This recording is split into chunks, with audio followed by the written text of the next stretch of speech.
Dalawang anak ng mayaman. Canole Horror Story. Si Senyor Sabio ay merong dalawang anak na lalaki. Ang panganay si Francis at ang pangalawa naman si Diego. Hindi parehas ang kagustuhan ng magkapatid.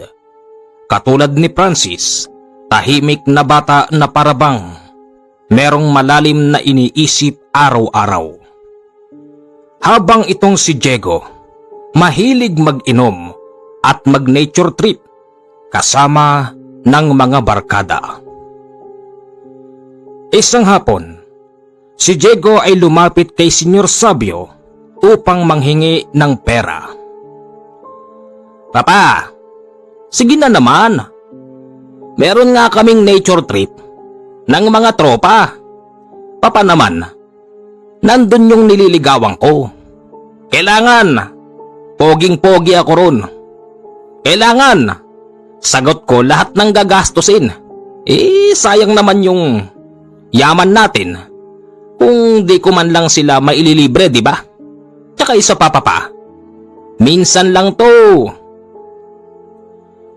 "Diego, hindi kita pinagbabawalan na pumunta kung saan.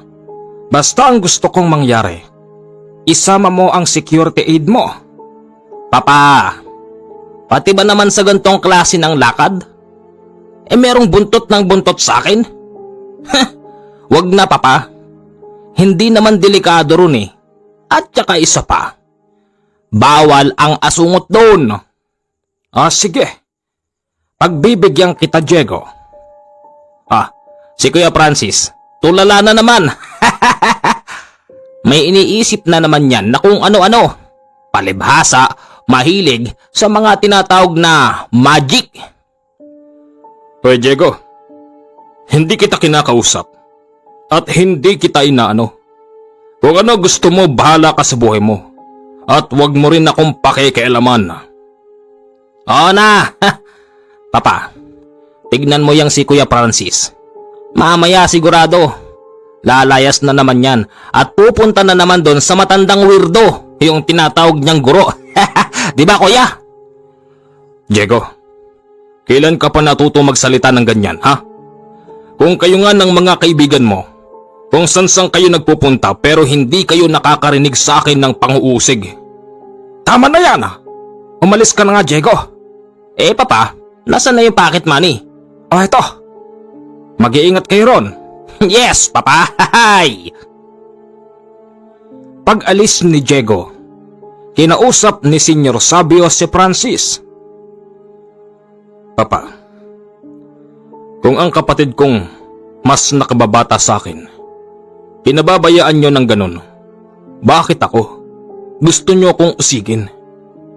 Tanong ko nga sa inyo, Papa, masama ba'y ginagawa ko?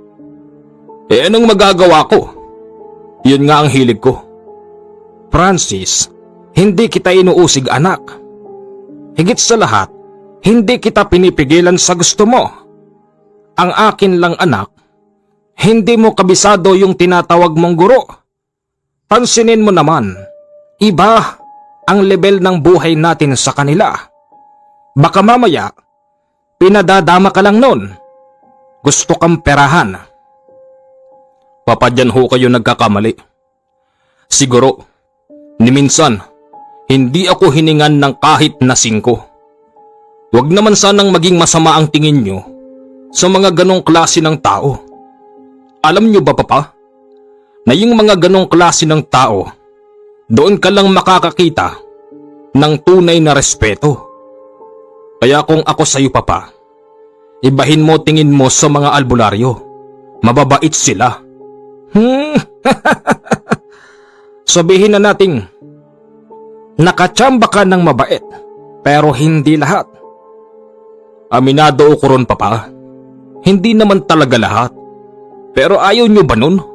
Natsambahan ko yung mabait na albularyo, kung saan tuturuan ako ng mga nalalaman niya sa buhay." "Francis, alam mo ba'y sinasabi mo, ha?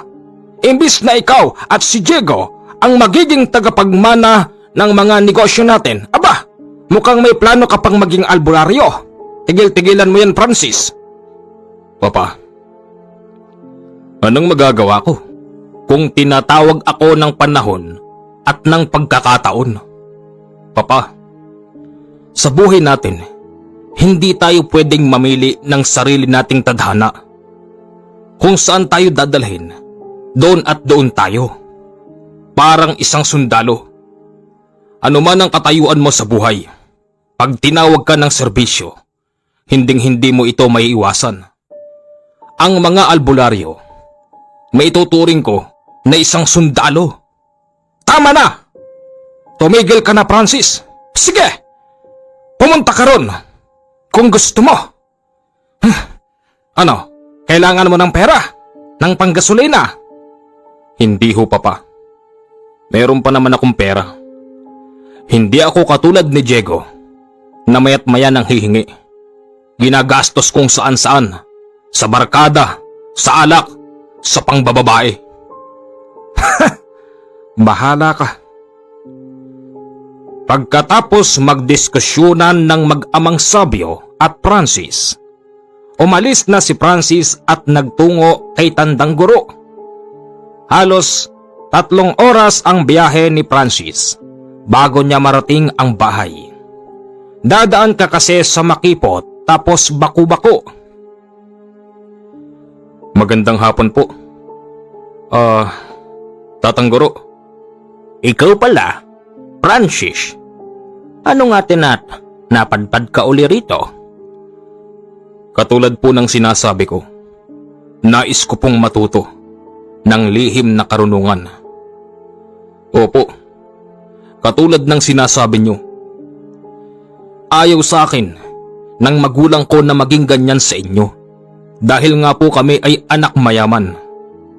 Katulad din ng sinabi nyo, wala kaming magagawa kahit anak ka pa ng mayaman pag tinawag ka ng pagkakataon at ng panahon. Magaling. May natutunan ka sa akin, Francis. Ngayon, makapagdedesisyon ka na ba?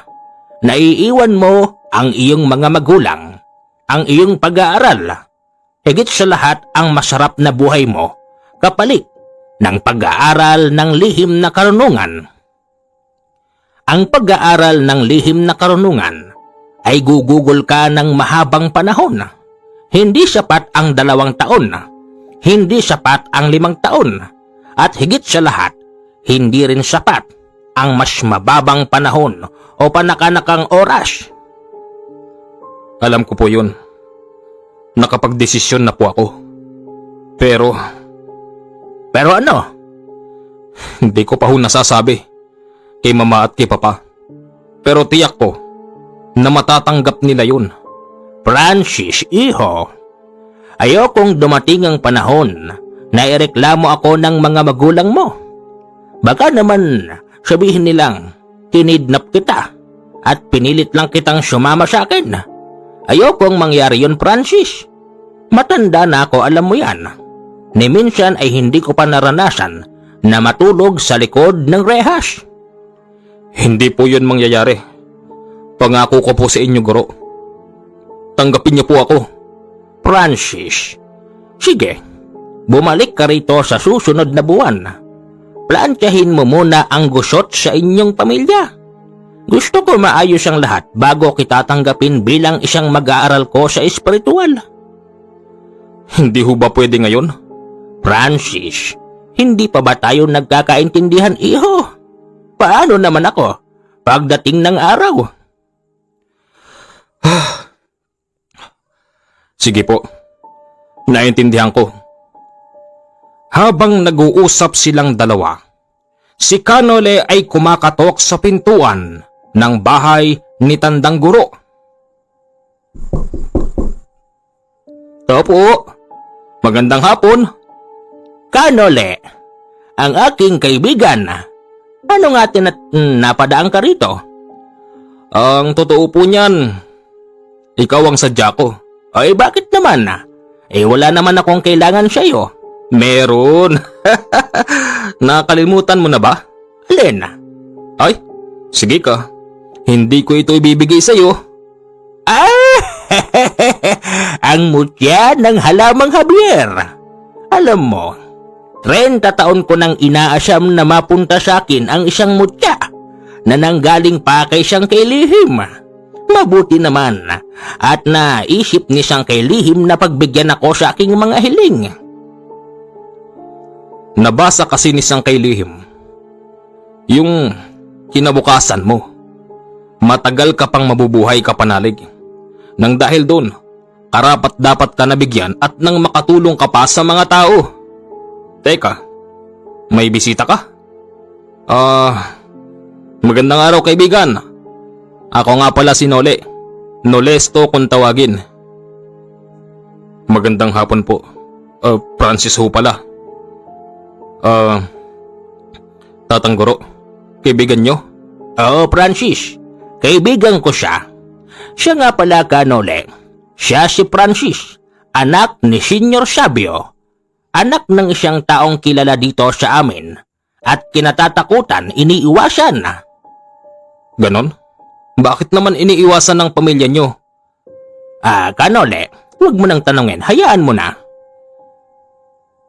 Unang tingin pa lang ni Kanole kay Francis, alam na niya ang saloobin nito. Hindi mo kasi kayang pagtakpan ang iyong lihim kapag nakaharap ka ni Kanole dahil kaya nitong basahin ang iyong isipan. Nagulat pa nga si Francis nang sabihin niyang karapat dapat ito bilang isang disipulo ni Tandang Guro. Ang galing niyo ho. Paano niyo nalaman ang aking saloobin? Francis, ang kaibigan kong si Kanole ay maraming kayang gawin. Siya na rin mismo ang nagsabi sa atin na ikaw ay karapat-dapat. Pero hindi naman ibig sabihin nun ay tatanggapin na kita ngayon. Kailangan plantsahin mo muna ang gusot sa inyong pamilya. Siya nga naman, Francis. Ayaw namin na balang araw na makasuhan. Sige na, ayusin mo muna yan. At kapag nagsisimula ka na sa susunod na buwan, ipinapangako ko sa iyo, pupunta ako rito. Maganda ang naging pakikitungo ni Kanole kay Francis at umuwi itong may pag-asang maayos ang problema sa pamilya para siya'y makapagsimula na. Lumipas ang 3 araw. Ang bunso niyang kapatid na si Diego ay hindi pa rin nakakauwi. Ngayon, dakuhin naman natin kung ano ba ang sitwasyon nila Diego sa kanilang pinuntahan. O ano? Mga tropa, dito na kaming dalawa ni Mercy ha? Ha? Alis na kami. Kasama ni Diego si Mercy, yung crush niyang babae. Yun din kasing araw na yon sinagot siya ni Mercy at pumayag na itong kung saan-saan sila pumunta. Nagtungo sila sa isang kubo kung saan kinuntsaba ni Diego yung may-ari ng bahay. Binayaran niya kasi ito ng hindi bababa sa 1,000. Nung mga panahon na yun, ang halagang 1,000 ay marami nang mabibili. Diego, sigurado ka ba talaga sa gagawin natin? Ano pa ba? Di ba mahal mo ko? Oo, pero ang bilis naman. Ano ka ba? Matanda na tayo tsaka isa pa. Wala nang bago rito, di ba? Ganun naman talaga ginagawa ng mga magkasintahan, di ba? Yun ding oras na yon may nangyari sa kanila. At ang mga barkada naman nila Diego, napakasarap ng tulog sa ilalim ng tent. Ang hindi nila alam nung mga oras na yon, merong mga kakaibang tao ang kanina pa nakamasid sa kanila. Pare, siguro may nangyari na kay Diego. Tsaka kay Mercy, di ba? Sigurado yun. Si Diego pa. Pang ilang babae na ba yun? Ewan ko ron. Masyadong matinik talaga sa babae. Shh, huwag kang masyadong maingay pare. Baka marinig ng mga kaibigan ni Mercy.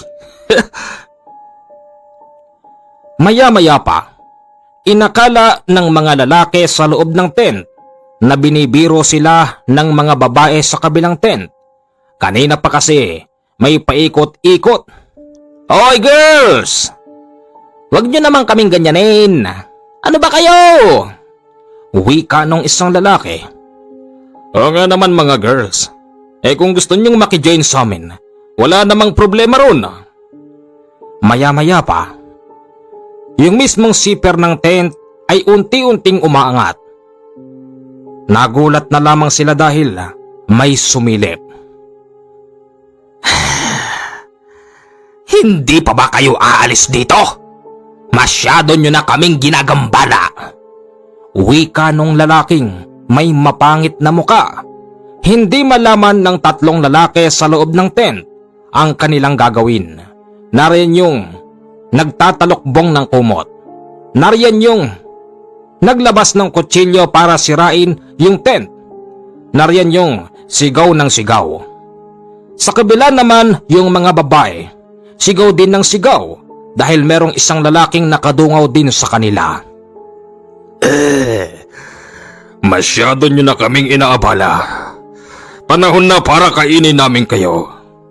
Wika nung isang lalaking nakadungaw sa pintuan ng tent ng mga babae. Habang sila'y nagsisigawan, si Diego at si Mercy kasalukuyan namang nag-e-enjoy nung oras na yon. Naisip nilang mukhang nagkakatuwaan lang ang kanilang mga kaibigan, kaya't hindi nila basta pinansin ang ingay. Makalipas ang 2 oras, si Diego at si Mercy binalikan ang mga kaibigan nila, pero wala na sila roon. Kapansin-pansin yung warak-warak na tent at mga nagkandagulo na mga gamit. Saan napunta mga ngayon? Tara, hanapin natin. Baka mamaya may nangyaring masama. Kung saan-saan napadpad si Diego at si Mercy, pero hindi na nila nakita yung mga kaibigan nila. Inisip nilang dalawa na baka nauna na silang umuwi. Baka raw kasi nang paprank lang. Papa! Oh, nandito ka na pala magaling na lalaki. Ilang araw ka nang hindi umuwi. Alam mo bang, nag-aalala kami sa'yo. Papa naman, malaki na ako. Alam ko na gagawin ko. Papa, may kukwento ko sa'yo. Ano yun? Papa, yung crush ko, si Mercy. Sinagot na ako, Papa. O tapos, may nangyari na sa amin. Papa, pag nabuo yun, pakakasalan ko si Mercy kahit saang simbahan. Ako yung anak mong unang makapagbibigay sa'yo ng apo. Mabuti pa ang anak kong si Diego. May utak at pinatutunayan ang pagiging isang tunay na lalaki. Hindi katulad ng isa dyan, tahimik, walang silbi at malayo pa ang iniisip. Papa, alam kong ako pinariringgan nyo. Walang silbi, tahimik, at malayo ang iniisip. Papa, dahil sa sinabi nyo yan, lalo akong nagkakaroon ng lakas ng loob para magpaalam sa inyo. At saan ka naman pupunta, Kuya Francis? Diego, huwag kang makialam. Usapan namin to ng Papa. Sige. Bahala ka. Papa, magpapaalam na ako sa inyo. Saan ka pupunta? Huwag nyo na akong hanapin. Basta yung pupuntahan ko, ikaayos ng buhay ko. Papa, hindi ako mawawala ng ilang araw lang. Mawawala ako ng 1 dekada. Kakalimutan ko muna kayo. Kayong lahat dito. Ganon. Francis, at anong kabaliwan na naman ang sinabi sa'yo ng matandang guro na yon? Hindi yung kabaliwan, Papa. Ito ang tama. Hinahanap-hanap ng katawan ko yung mga ganong bagay. Wala akong pakialam sa kung anumang yaman meron tayo. Handa akong harapin ang mahirap na buhay, ang nakakatakot na buhay. Papa, payagan mo na ako. Pangako, sa muling pagbabalik ko, mas malaki ang ipagbabago ko at higit sa lahat, titiyakin ko sa inyo, Papa, na magiging proud kayo sa akin. Anong sabi mo? At paano ako magiging proud sa'yo? Ano na lang sasabihin ng mga panyero ko? Yung anak ko naging albularyo. Ang suot, gusgusin na damit. Mahaba ang balbas, ang buhok at mukhang hindi naliligo at mabaho. Yun ba? Paano ako magiging proud sa'yo nun, Francis? Papa, mali ho iniisip nyo. Kesa naman maging katulad ako ni Diego. Puro tattoo yung katawan. Walang buhok. Tignan nyo ko. Kahit nahikaw sa tenga wala ako. Kung manamit ako, disente. O tapos, ipagpapalit mo yung marangyang buhay mo sa pagiging albularyo. Francis naman. Papa, papayagan nyo ba ako o hindi? Gusto kong kausapin yung sinasabi mong guro. Papuntahin mo siya rito. Ngayon din. Ngayon din? Oo, ngayon din. Sige, yun lang pala pero papa, ipangako mo sa akin na kapag kaharap na natin si guro, wag na wag niyo siyang babastusin. Papa, hindi niyo alam kung anong kaya niyang gawin. Kaya niyang patigilin yung pagkilos niyo pag ginusto ni guro. May ganun ba, Kuya Francis? Ano yun, magikero? Tignan natin kung makakatawa ka pa ng ganyan, Diego, kapag kaharap mo na si guro. Francis, pumunta ka na. Ngayon din, gusto kong kausapin niyang guro mo na yan. Sige po. Kinabukasan nang umuwi noon si Francis. Pagbalik niya kasama niya si tandang guro tapos si Kanole. Aba, ang laki ng bahay niyo, Francis ah. Kaya nga, laki, nakakahiya. Magandang araw sa inyo. Sino sa inyo yung tinatawag na guro?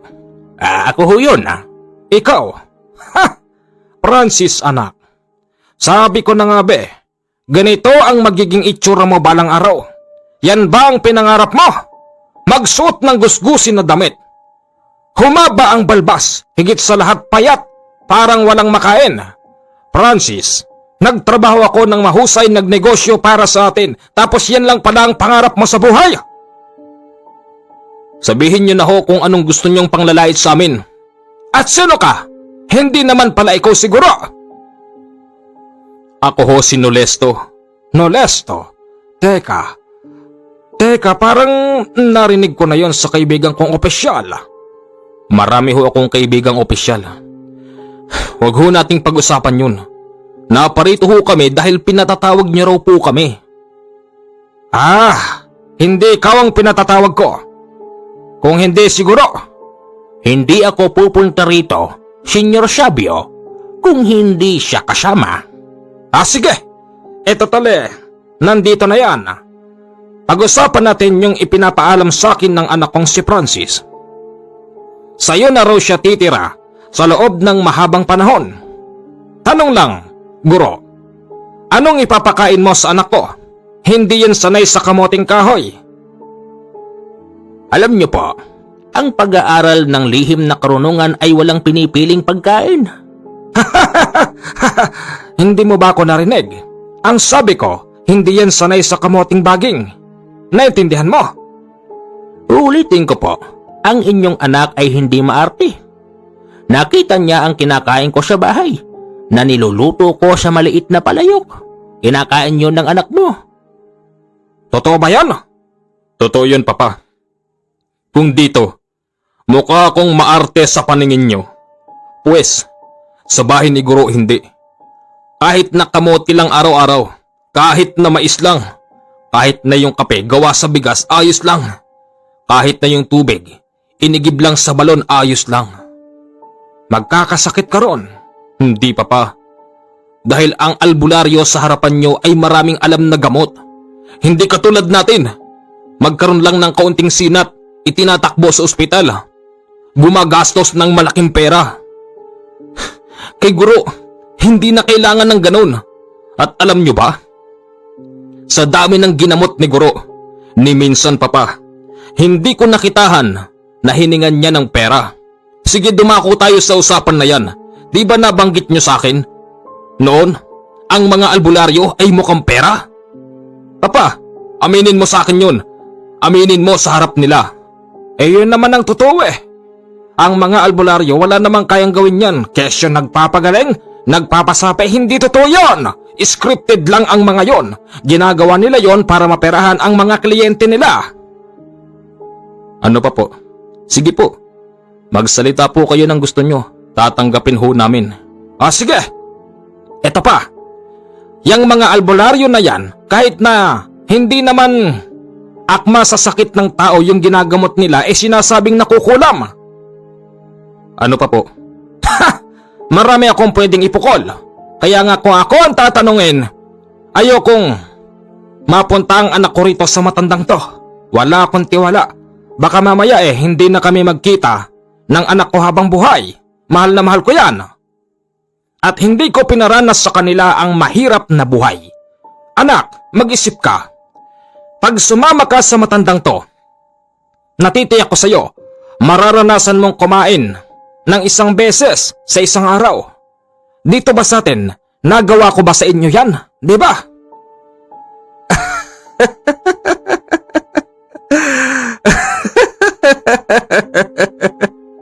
At anong nakakatawa no, Lesto? Alam niyo po, hindi naman sa pagyayabang. Ako na lang mismo. Alam niyo ho ba? Pang 30 araw na hindi na ako kumakain ngayon. Anong sabi mo? 30 araw? Patay ka na sana ngayon. Diyan ho kayo nagkakamali. Ako ho yung klase ng tao na kahit na isang buwan hindi makatikim ng kanin okay lang. Kahit na patubig-tubig lang ako araw-araw kaya kong mabuhay. Magaling pala magpatawa ang taong to. Yan ba ang buhay na gusto mo, ha, Francis? Papa, tama na ho, nakakahiya. Talagang nakakahiya sila rito. Papa, kung meron mang nakakahiya, kayo yun. Ako pa ngayon ang nakakahiya. Nandito sila sa loob ng bahay ko at hindi ko gusto yung mga matalinhagang sagot nila na wala namang katotohanan. Meron po yung katotohanan. Totoo po yun. Kung gusto nyo nga po hinahamon ko kayo. Sumama kayo sa akin sa loob ng isang buwan. Kahit na kayo lang ang kumain. Kahit na hindi na ako. Dito nyo ho makikita ang totoo. Ngayon, pag tumikim ako ng kanin, kahit na isang butil, sa loob ng 30 araw, sabihin nyo nang sinungaling ako. Hinahamon ko ho kayo, Senyor Sabio.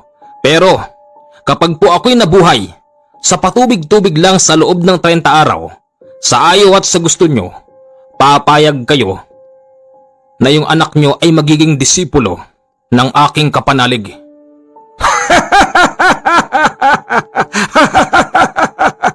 At ano namang mapapala ko sa bagay na yon? Ako isang negosyante, mayaman na tao at hindi naniniwala sa mga matalinhagang pangbobola nyo. Makakalis na kayo, hindi ko kayo papayagan na kunin ang anak ko!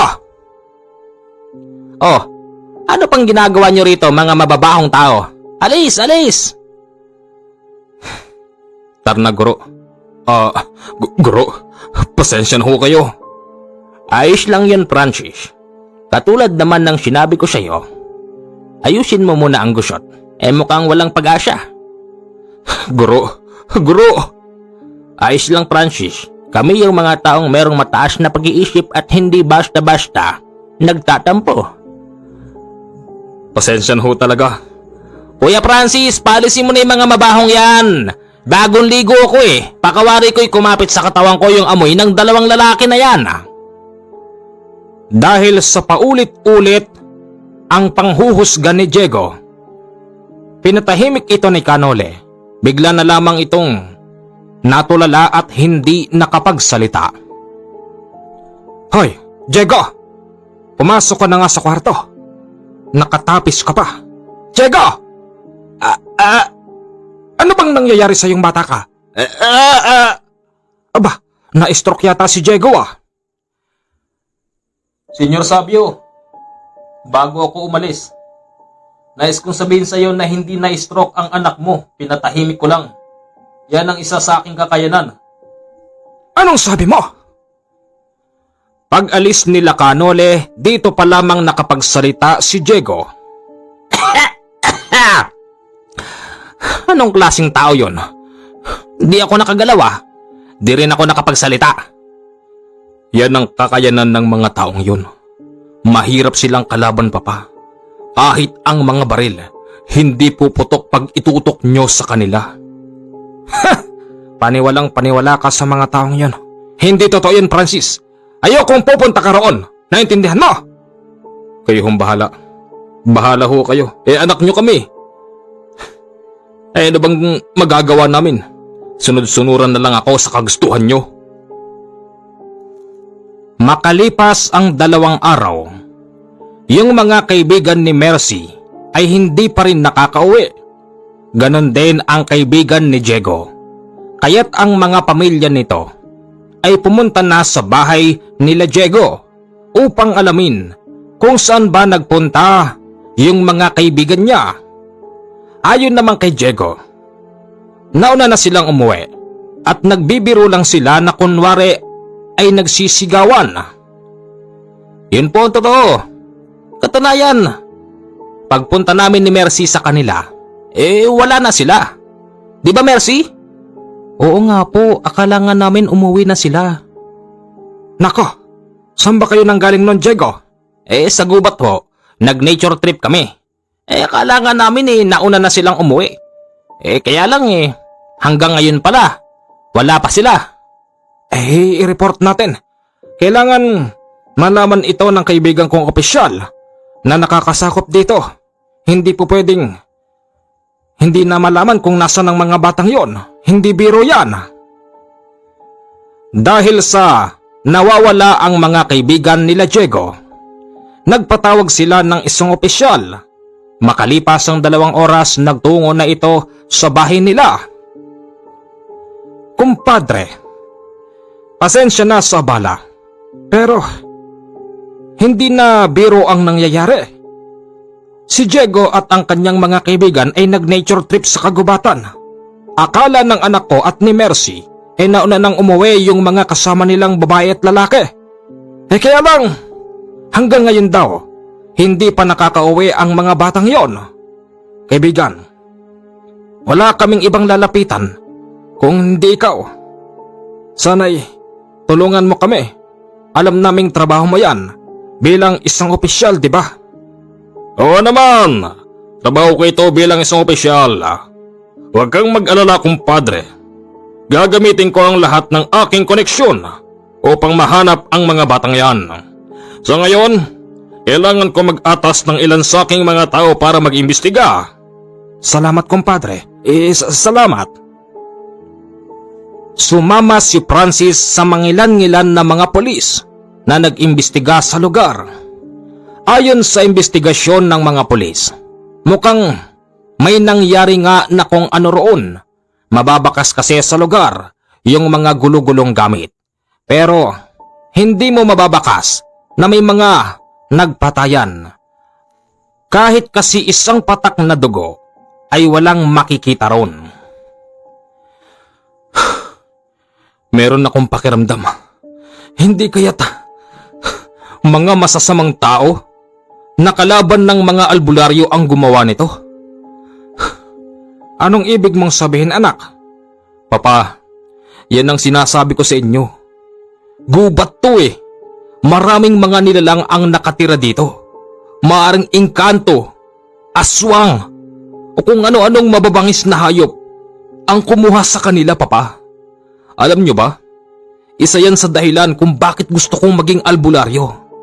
Hayaan ka na naman, Kuya Francis, sa kabaliwan mo Hindi totoo mga yon. Diego, magkapatid tayo. Magkaiba tayo ng paniniwala. Maniwala kayo sa akin sa pagkakataon na ito.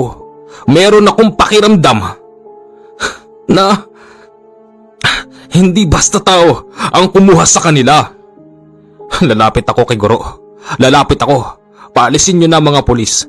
Hindi ito sakop ng trabaho nila. Kahit anong gawin ng mga pulis, hindi nila malalaman kung ano bang nangyari sa mga kaibigan mo, Diego. Francis! Saan ka pupunta? Francis! Nang dahil sa merong pakiramdam si Francis na may kakaibang nangyari doon, pinilit niyang pumunta sa bahay ni Guro. Tao po. Francis, Ikaw pala, iho. Bakit? Guro, una ho sa lahat humihingi ako ng tawad sa kalapastanganan ng aking papa. Aminado po ako na nabastusan kayo sa kanila at ipinagpapasalamat ko po yung buong pagpapakumbaba ninyo sa mga sinabi ng aking papa. Guro, nakakahiyaman pong lumapit sa inyo. Pero kailangan po, yung mga kaibigan ng kapatid ko hindi na nakauwi. Pinuntahan namin yung huling lugar na pinanggalingan nila. Pero ayon sa investigasyon, walang bakas na kung anong nangyari doon. At meron po akong suspetsa. Meron kasi akong nararamdaman na kakaiba doon. Anong ibig mong sabihin, Francis? Kahit po paano, meron akong natutunan sa inyo. Naramdaman ko na habang nag-iimbestiga kami ron, merong mga hindi pangkaraniwang nakatingin. Kung ganon, kailangan nating alamin. Nasa na ho yung kaibigan nyo, yung Nole? Baka ho mas makakatulong siya sa problema na to. Ewan ko, kahapon pa siya umalis eh. Kasi habang kami namimili sa talipapa kahapon, nasa lubong namin yung isang kaibigan niyang pulis. Pulis? Oo, ayon sa mga narinig ko, meron daw paimbestigahan sa kanya. Si Canole kasi yung taong kayang makakita ng mga pinangyarihan. Talaga ho? Kung ganoon, siya pala ang kailangan natin ngayon. Dapat masabi natin sa kanya yung pakay natin. Huwag ka mag-alala. Kahit wala siya rito, kaya ko siyang tawagin sa pamamagitan ng hangin. Salamat naman kung ganoon. Pagpunta ni matandang guro at ni Francis sa lugar na pinanggalingan nila, inabutan nilang si Canole, tapos ang isang opisyal ay magkasamang naroroon. Heto pala si Canole.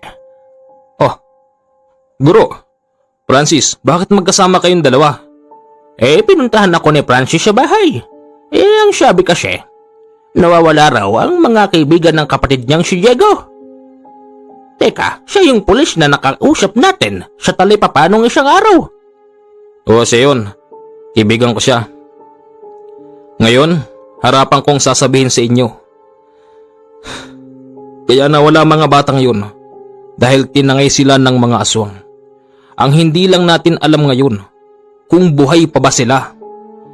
Sinabi ko sa kaibigan kong opisyal na kami na ang bahalang humanap sa mga taong gumawa nun. Kaibigan, pwede ba yun? Oo naman.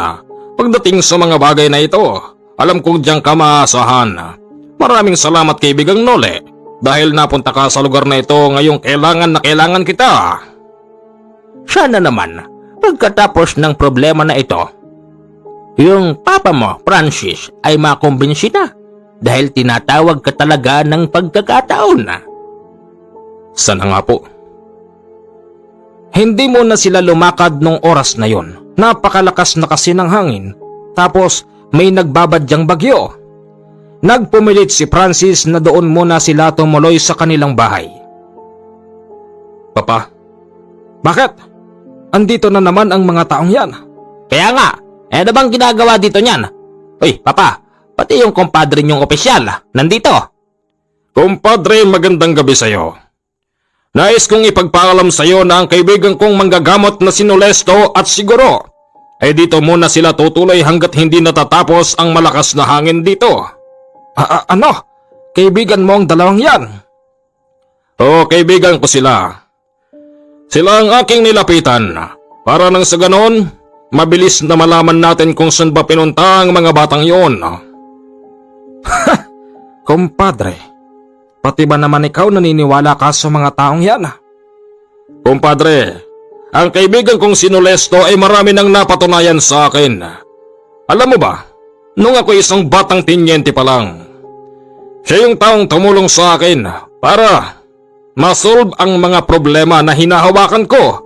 At kung hindi mo lang din tatanong, yung napansin mong nakasuot sa aking dibdib noon pa, sa kanya ito nanggaling. At kung hindi dahil sa kanya, malamang wala na ako ngayon at matagal na akong pinakikinabangan ng lupa. Ganon ba? Sige kumpadre, ikaw yan eh. Kumpadre, Ang paniniwala ko at paniniwala mo'y magkaiba. Pero alam mo naman siguro na ang utak ko ay mataas. Hindi ako basta naniniwala sa mga ganito pero nagkaroon ng patunay. Yung pagpapatunay na hindi basta-basta dahil ang buhay ko ay naisalba. Ba? Totoo po ba yan, Ninong? Totoo yun, inanak. Totoo yun. Ayos pala Mamang Albularyo, kailan ba natin mahanap yung mga kaibigan ko? Pwede ba akong sumama? Pwede naman, kung gusto mong sumama. Hindi ka sasama, Diego. Ako, Papa, sasama ko. Hindi ka sasama, Francis. Papa, sasama ako, Papa. Ako rin, Papa. Pabayaan nyo kaming magkapatid. Matitigas na talaga mga ulo nyo. Pati mga bungo nyo. Papa, gusto lang naming makatulong. Pwede ba yun, Ninong? Pwede yun. Ipinaubayaw ko na sa kanila ang lahat. Kung ano't ano'y, bahala na sila kung mahahagilap nila mga taong may gawa nun. Sige, papayagan ko kayong dalawa. Pero pag may nangyaring masama sa inyo, ikaw matandang guro at ikaw Nolesto ang sisisihin ko. Sige ho, yun lang naman pala Kampante pa rin si Canole kahit na sila ang sisisihin kung sakaling may mangyari sa magkapatid. Kinabukasan, pagtila ng napakalakas na hangin at panakanakang ulan, nagsimula na silang maglakbay. Mamang Nolesto! Mamang Nolesto! O bakit, Diego? Laut na dila ako Pwede bang magpahinga muna tayo? Pagod ka na ba? Opo, guro. Pagod na ako Ba't kasi sumama ka pa? Alam mo, hindi uso ang pahinga sa amin kapag meron kaming hinahabol. Maiwan na ako rito. Hey, Diego. Hindi ka pwedeng basta maiwan dito. Pag natsambahan ka ng mga aswang dito, yari ka. Nako, aswang? Sige, sama ko. Tila nawala ang pagod ni Diego nang sabihin ni Francis na aswang. Medyo nakakaramdam na rin kasi siya ng takot dahil hindi pa noon sumisikat ang araw kahit nakatanghalian. Nalilingid din kasi ito ng makapal na ulap. Malapit na tayo. Ano? Malapit na tayo? Anong ibig mong sabihin, Mamang Nolesto? Malapit na tayo.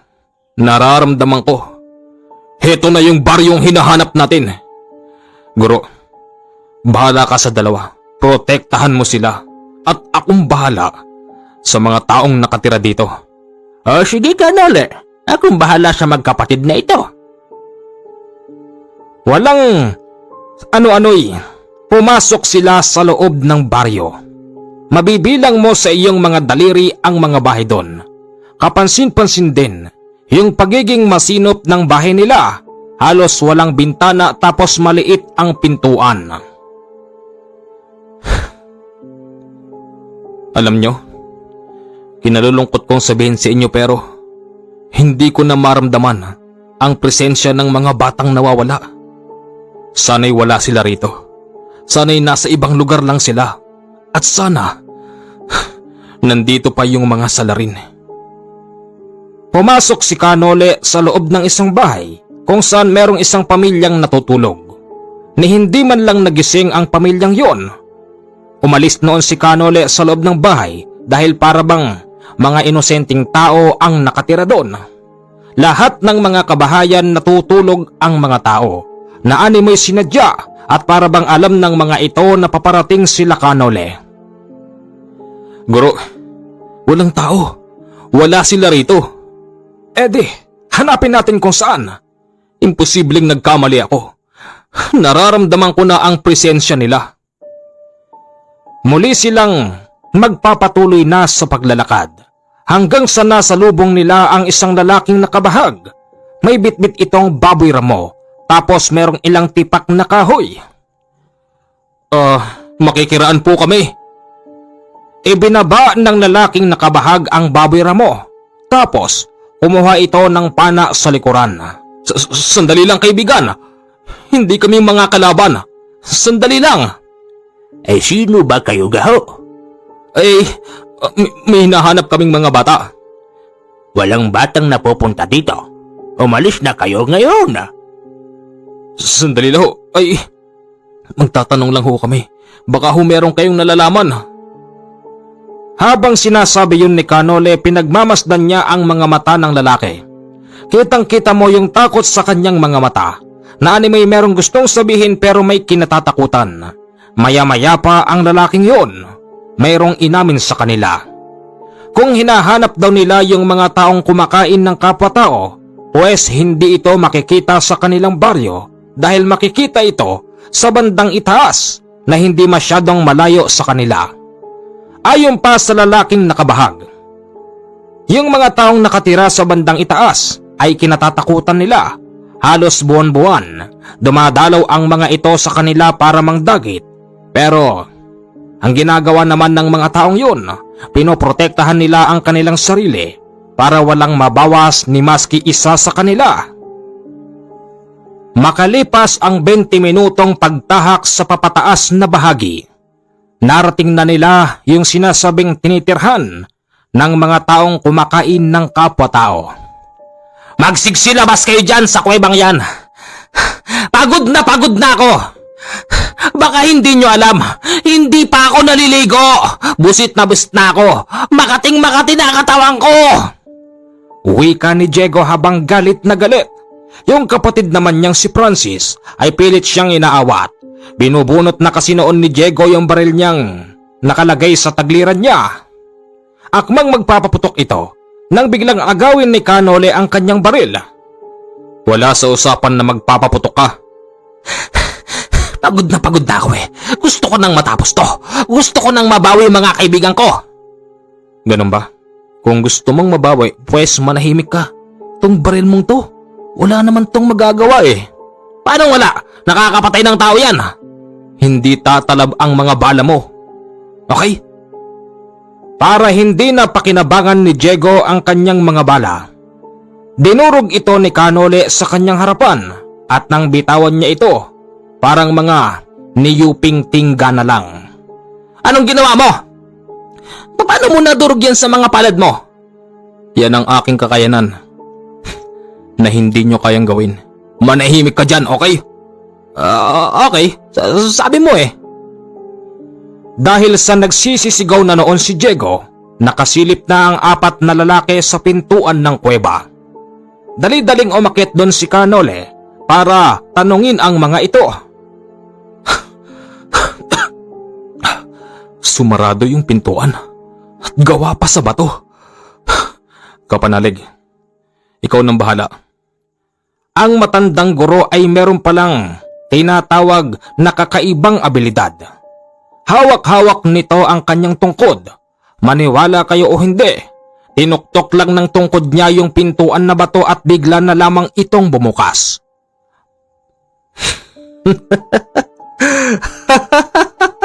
Sabi ko na nga ba, guro? Yan ang iyong specialty. Kaya gusto kong mapabilang sa iyo eh. Ha? Ang galing naman ng matandang to. Kuya Francis, kaya pala gusto mong sumama sa kanya eh.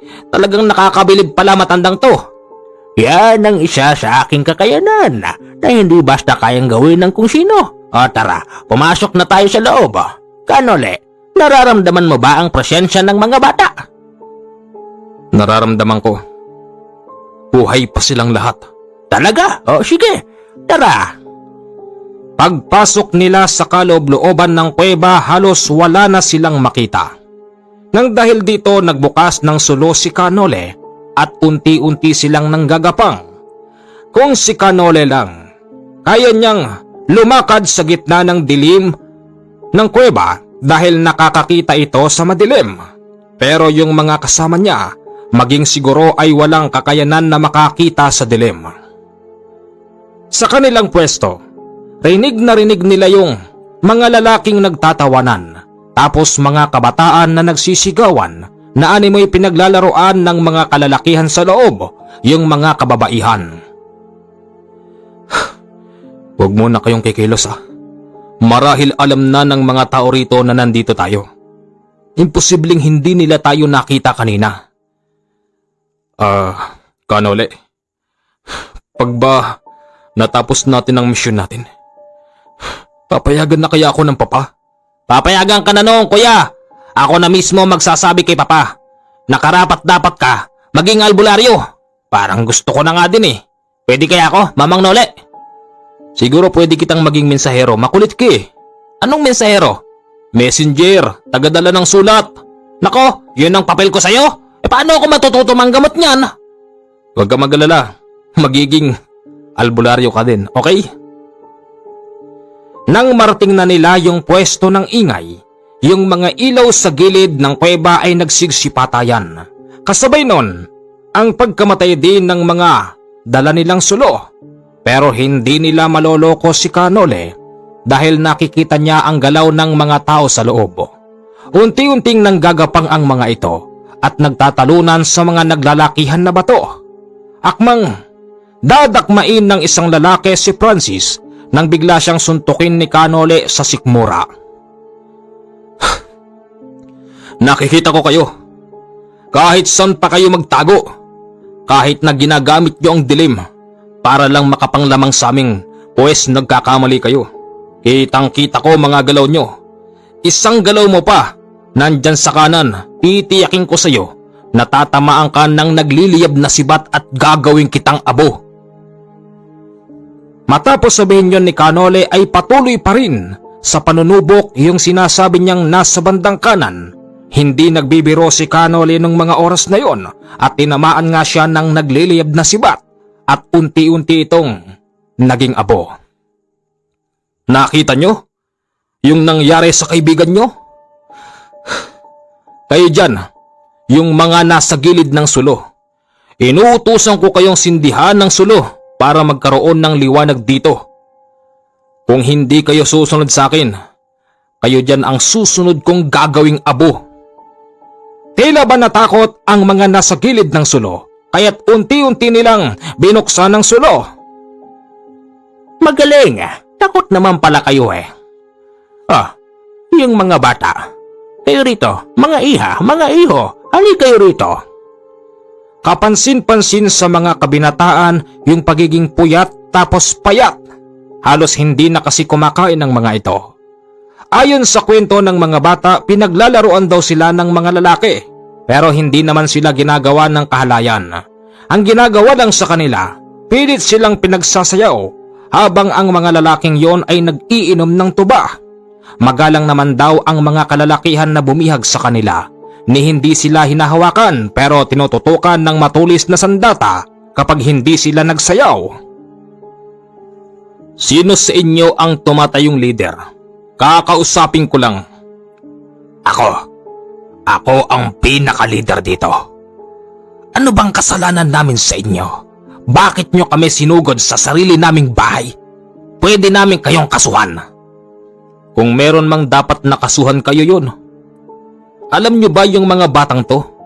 May mga nag-aantay sa kanila na mga mahal nila sa buhay? Ilang araw na silang nawawala. Kinidnap nyo. Sabihin na natin ganon. Pero hindi namin sila sinaktan. Gusto lang namin ng kasiyahan dahil buryong na ang buhay namin dito sa loob ng kuweba. Nagtatago kami rito para hindi kami mahanap ng mga hanagob. Bakit? Di ba mga kalahin nyo yun? Oo, tama ka. Pero may banta ang buhay namin. Gusto lang naming maging masaya. Ganun ba? Bakit ginawa mong abo yung isa naming kasama? Dahil makulit siya. Dapat lang sa kanya yun. May ibabalik pa ba buhay ng kasama namin ngayon? Hindi na.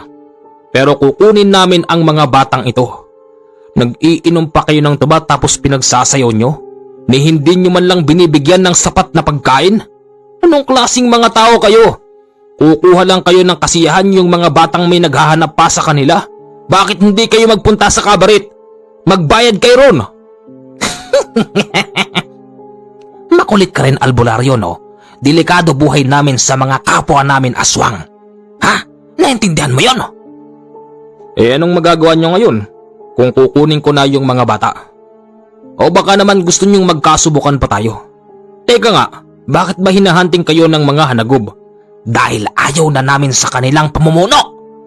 Mas gusto naming mabuhay ng matiwasay. Yung ganito, yung hindi kumakain ng kapwa. Ganun. Gusto ko yung sinabi mo. Magkakasundo tayo sa bagay na yan. Sige Albularyo, kunin mo na ang mga bata. Pero pag alis nila, hahanap muli kami ng pwedeng paglaruan. Yan naman ang huwag niyong gagawin. Hanggat nandito ako sa lugar na ito, tutugisin ko kayo. Teka nga, masyado kang nakikialam sa buhay namin. Katulad ng sinabi ko, kung meron kayong pera at gusto nyo ng aliw, pumunta kayo sa kabaret. Doon kayo kumuha ng paglalaroan habang kayo'y nagiinom. Hindi yung mga batang... Ano? Wala. Sige na. Umalis na tayo mga kaibigan. Maya-maya pa, yung tatay ni Francis at ni Diego ay dumarating.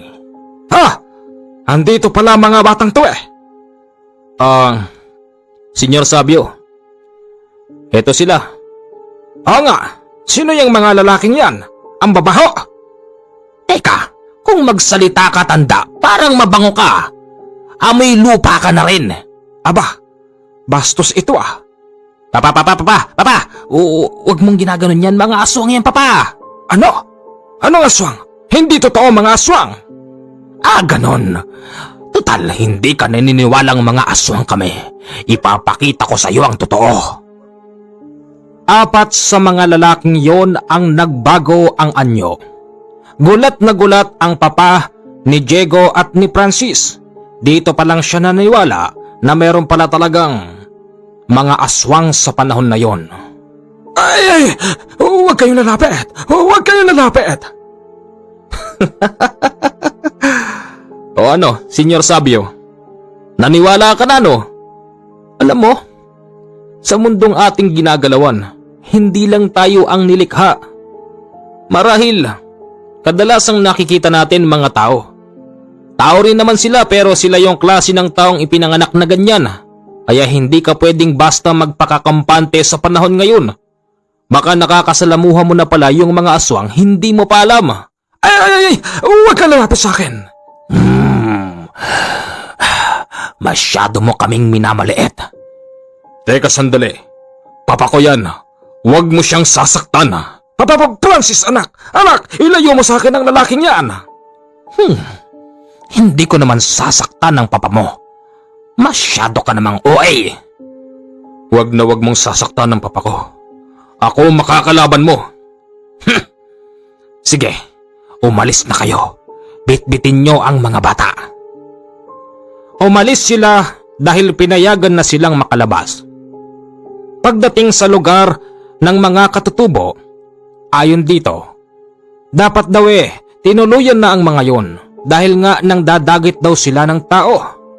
Ipinaliwanag naman sa kanila ni Canole na baka hindi sila yung mga nangdadagit.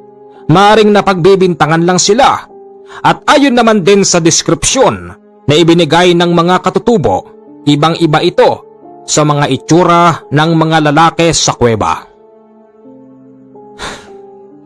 Mag-iingat na lang kayo. Hindi sila yung mga taong pumupunta rito buwan-buwan dahil ang mga tao ron ay nagtatago. Pinagtataguan nila ang mas matataas na uri pa sa kanila. Mag-iingat kayo mga kaibigan. Kung ako sa inyo lumipat na kayo ng lugar. Mas makakabuti yun. Pumayag naman ng katutubo at naniwala ito. Ngayon, ipinagpipilitan ng magkapatid na Diego at Francis na gusto nilang maging mag-aaral ni Canole at ng matandang guro. Senyor Sabio, katulad ng gustong mangyari ng anak mong si Francis, gusto na rin yon ng anak mong si Diego. Maniwala ka na sa pagkakataon na ito dahil nga hindi lang tayo ang naninirahan dito. Oo nga naman papa, hangang-hanga ako sa ginawa ni Mamang Nolesto. Liwanag nung sibat kanina tinamaan yung lalaki, naging abo. Ang totoo niyan, may nakuha pa nga akong abo Nasaan na yun? Nasaan na yun? Wala na. Kasi pag sikat ng araw at naging abo yung katulad nila, kakainin yun ng lupa. Nilagay ko sa bulsa ko Kahit na, sa paglalakad natin, hindi mo namalayan na tinangin na pala yun ng hangin. Ganon ba? Papa, sige na. Dito ko kay Mamang Nolesto. Papa, sige na. Ikaw din, kung di mo kami payagan magbibigti kaming dalawa ni Kuya Francis, sige. Oo na, sige na. Basta babalik kayo ng buhay. Salamat naman at pumayag ka na, Senyor Sabio. Magandang gabi po sa inyong lahat. Ito ang inyong commander, ang nag-iisang narrator sa channel na ito. Tapos na po ang kwento. Sa mga may gusto ng bao na may isang mata at mutya ng saging, PM po kayo sa aking Viber. Okay? Salamat po.